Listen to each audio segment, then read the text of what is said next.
the Maui Daily Report Week in Review. I'm Patty Lee. These are some of the stories that you may find interesting today.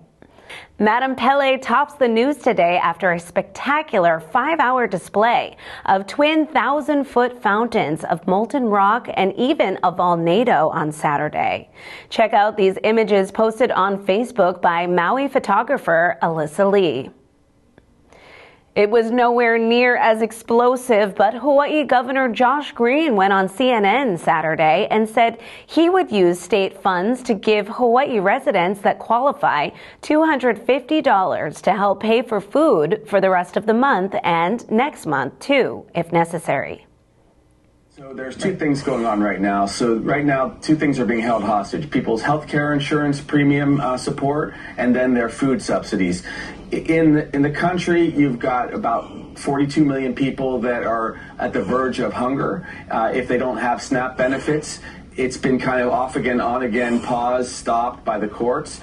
It's inhumane to do that to people. So what I did as governor is just made an executive decision that I was going to give every single person on SNAP $250 to get through the rest of this month, and then we'll do it again next month if necessary. It cost our state $42 million. I was able to take about a third of that money from the TANF program, Temporary Assistance for Needy Families, and 2/3 from our reserves. We've been very careful with our monies. You can't do it forever. I'm able to do it because we've been very cautious with our money. But if you tried to do that, for example, in California, the $42 million in Hawaii to make sure people are fed is $1.2 billion per month in California. So it's completely impossible. Same kind of numbers in all the other bigger states.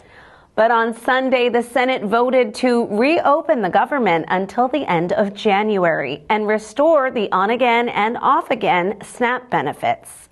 Healthcare benefits are not included in the deal as 8 centrist Democrats caved to side with Republicans who continue to prioritize profits for the wealthy over healthcare for millions of Americans. Hawaii Senator Schatz and Hirono stuck up for us and voted no to try and preserve the Affordable Care Act. Amid rumors that Hawaii Governor Josh Green is considering a run for president, not everyone is enamored with Washington, to say the least. The prestige and popularity of the U.S. Congress has reached some all-time lows. Nevertheless, a new program, Na'eleele o Kahikina, Congressional Fellows, launched in Washington, D.C., offers students from Maui County and the entire Hawaiian Islands an opportunity for paid internships in Congress. Applications can be found on oha.org and close November 21st for the first quarter round. You don't need to go to the nation's capital to find a job. Maui Job Corps is looking to enroll 100 young adults ages 16 to 24 in its free residential training programs by Christmas. Designed for low-income participants, the program offers hands-on career training, academic support, and life skills coaching at no cost. You can sign up for Maui Job Corps by visiting their website. Richard T. Bisson Jr. wants to keep his job. He announced his campaign for re-election as mayor of Maui County, pledging continued focus on rebuilding, community collaboration, and long-term resilience. He cited progress on housing projects and disaster recovery, including more than 780 affordable workforce homes and expedited permits for the Lahaina burn zone. Despite praise for better communications and staffing improvements, his critics point to challenges such as permitting delays and high job vacancy rates in county departments. If you've been seeing a lot of military aircraft lately, you have not been hallucinating. A large-scale military exercise began November 3rd and will run through November 17th and includes training on Maui at Pu'unene National Guard Readiness Center as well as Kahului Airport. Residents on Maui should expect increased aircraft, helicopter, and unmanned systems activity, as well as military vehicle convoys across the island during the exercise period. Governor Josh Green is seeking $10 billion in federal investment for environmental cleanup, housing, transportation, and cesspool upgrades in exchange for renewing Army training land leases in Hawaii. His proposal calls for durable benefits to the people of Hawaii, while OHA and cultural groups urge indigenous participation and accountability to address past environmental and cultural harms. In July of this year, U.S. Army Garrison Hawaii won the 2025 Secretary of the Army Environmental Award for Cultural Resources Management. The team was recognized for outstanding stewardship of historic sites, Native Hawaiian partnerships, and training land compliance across more than 168,000 acres, nearly 2,000 buildings, and 1,800 archaeological sites on Oahu and Hawaii Island. In an announcement published on Friday, November 7th, the U.S. Navy is planning to homeport its first fleet of hypersonic armed warships in Hawaii by 2030, including all 3 Zumwalt-class destroyers and some Virginia-class attack submarines. The move is aimed at shifting advanced strike capabilities closer to potential conflict zones in the Indo-Pacific. The 1st Marine Aircraft Wing removed the entire leadership team of Marine Medium Tilt Rotor Squadron 268 at Kaneohe Bay, Hawaii on October 28th, citing a loss of trust in maintaining safety and readiness standards. The firings were announced, but no further details were provided about the specific causes. New leadership for the squadron was designated. Military spouses say a string of violent deaths reveals systemic gaps in accountability and transparency within Hawaii Armed Forces.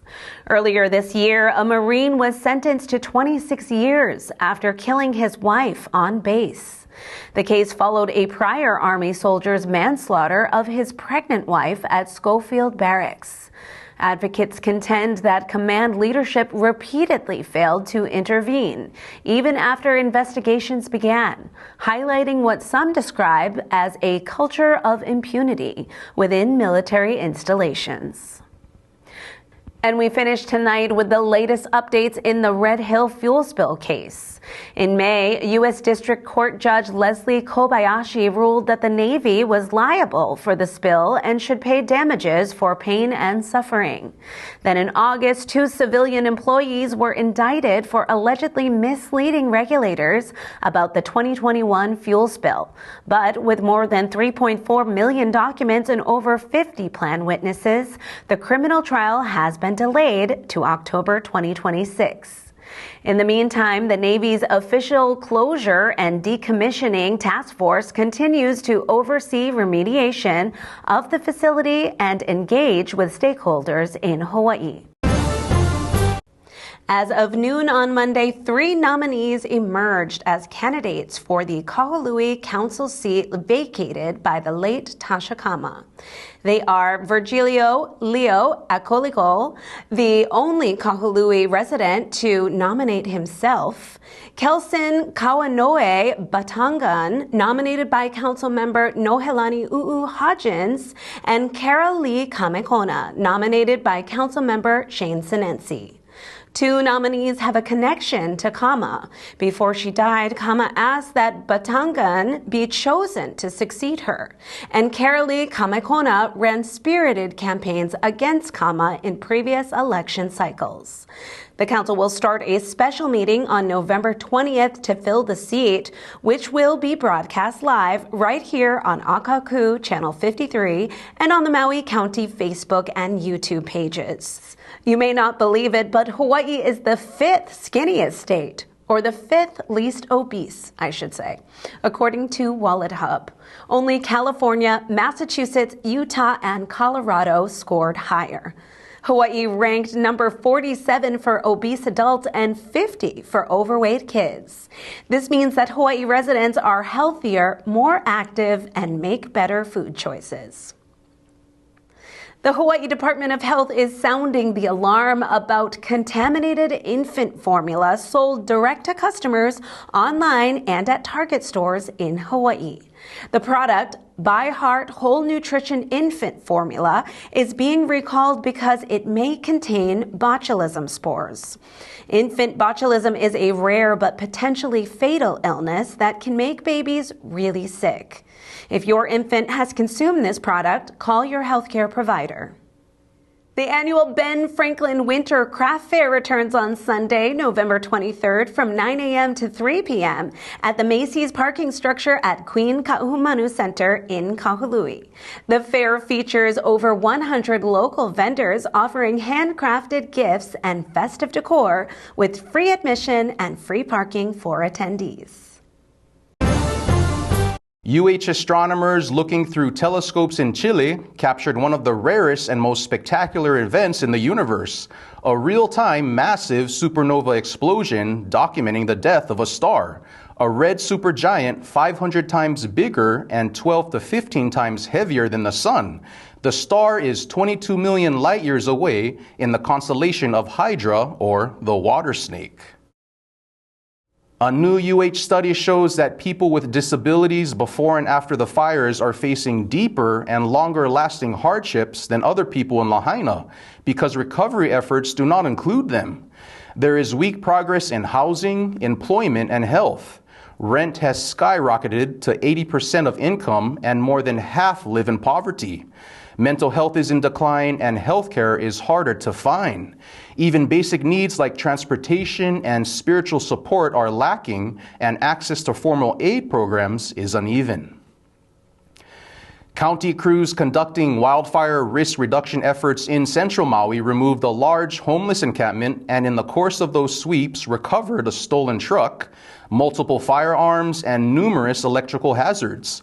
Officials say the actions were driven by public safety and fire risk concern.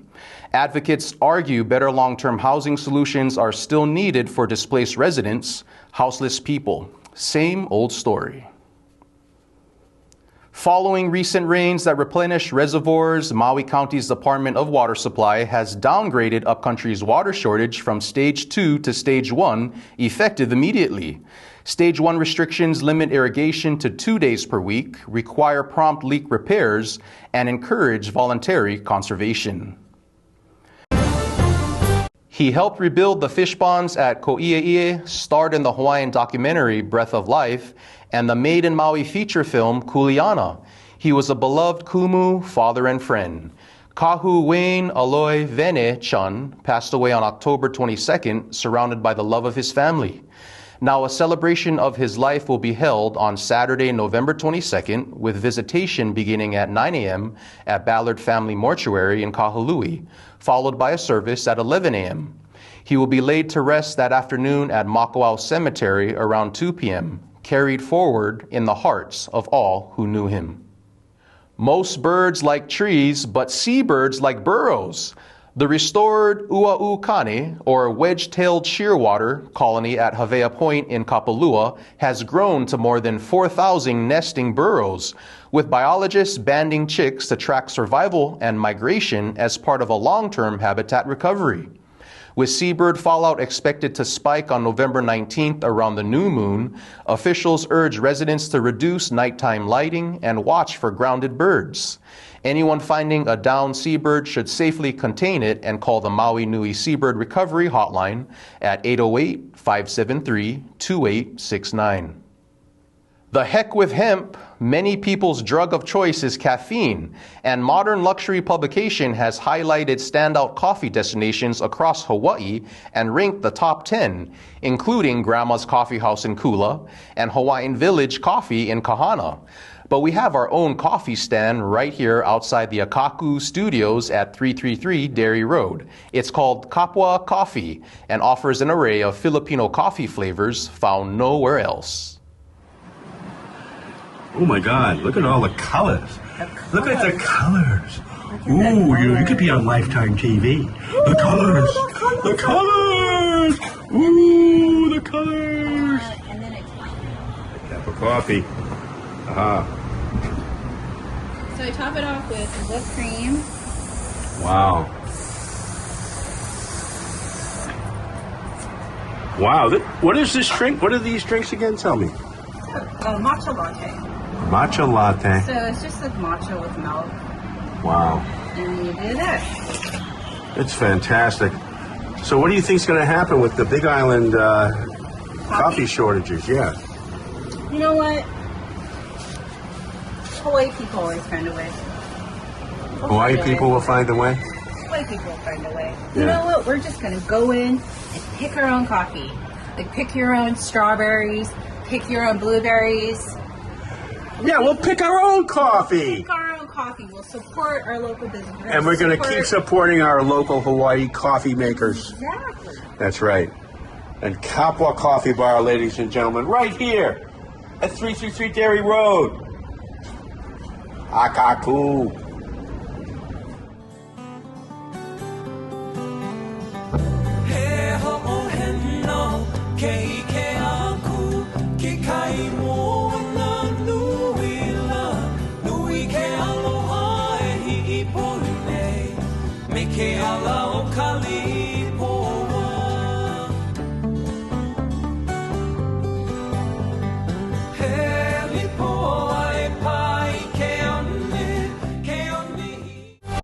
You've been watching the Maui Daily Report Week in Review.